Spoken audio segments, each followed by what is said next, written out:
May inilatag na suhestyon ang ilang mambabatas sa problema sa gitna ng mataas na presyo ng bigas.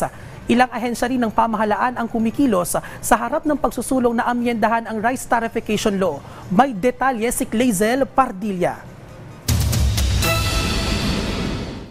Bungad pa lang ng interpellation sa panukalang amyendahan ang Rice Tarification Law. Tanong ni Marikina Congressman Stella Kimbo sa supply ng bigas. Matagal-tagal na. Ilang buwan na ba na sustained ang ating price increase? So kulang ba supply? Nito lamang Marso na itala ang pinakamataas sa presyo ng bigas sa loob ng 15 taon. Paliwanag ng Department of Agriculture.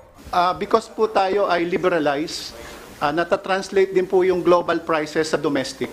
Hindi naman po bawal mag-profit ang ating mga traders, pero they also benchmark their prices on global prices. So in short, traders. Sa ilalim ng Rice Tarification Law, wala ng limitasyon ang pag-aangkat ng bigas. Tinanggal din ang regulatory function o kapangyarihan ng National Food Authority na makialam sa presyo ng bigas. Ang problema raw rito, if they can make money, they import a lot. If not, they don't care whether there's a shortage or not because it doesn't give them any money. So there's no food security. suwestyon ni Deputy Majority Leader Congressman Erwin Tulfo. Ibalik na yung pagbebenta ng NFA ng bigas sa mga palengke. Ibigay uli sa NFA or sa government in general ang kapangyarihan na mag-compete sa mga kartel na yan. Ipinapanukala rin na payagan ang pagbili ng imported rice bilang buffer ng NFA. Ang paglalagay ng buffer ay karaniwang ginagawa para maiwasan ang espekulasyon na may kakulangan sa supply na karaniwang dahilan sa pagtaas ng presyo. Gagawin lamang ito sa panahon ng krisis, may labis na kakulangan o extraordinary ang pagsilitang presyo ng bigas.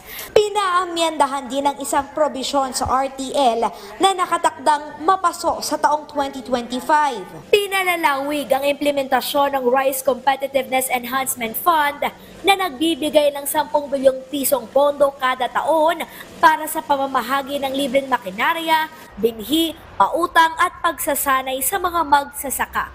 Pinatataas ang pondo ng RCEF sa 15 billion pesos upang makapagbigay ng libreng abono sa mga magsasaka. Isinusulong naman ang flexibility sa RCEF para magamit bilang pinansyal na ayuda sa mga magsasaka sa panahon ng krisis. Pero si House Deputy Minority Leader Franz Castro, nais bawiin na lang ang RTL. Nagdulot lamang umano ng pagtaas sa presyo ng bigas habang bumabaha ang imported rice. Malaking bahagi ng mga tindahan ay mga imported na at ang mamahal. Well, talagang ito po yung naging bunga. Nadagpasan na natin ang China sa pag-i-import ng rice. Sakaling maging matagumpay ang pag-amyenda sa RTL, dapat anyang maging epektibo ito para mapataas ang produksyon ng bigas, gumanda ang kita ng mga magsasaka at mapababa ang presyo ng bigas. Clazel Pardilla para sa Pambansang TV sa Bagong Pilipinas.